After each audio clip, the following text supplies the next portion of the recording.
ശാഖിയിൽ ഇനിയുമീറൻ ദലപുടങ്ങളായി മാറുവാനായി പാടാൻ മറന്നു പോയൊരാ പാട്ടിൻ ചിറകുകളിൽ കയറി നീ ഉയരുകയായി.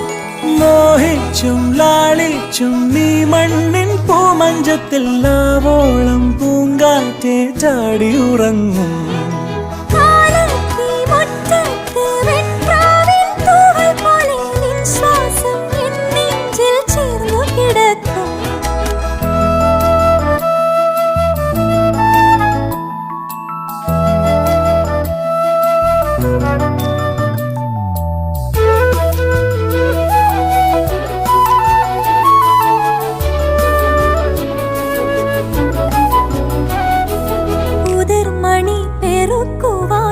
കുരുവികൾ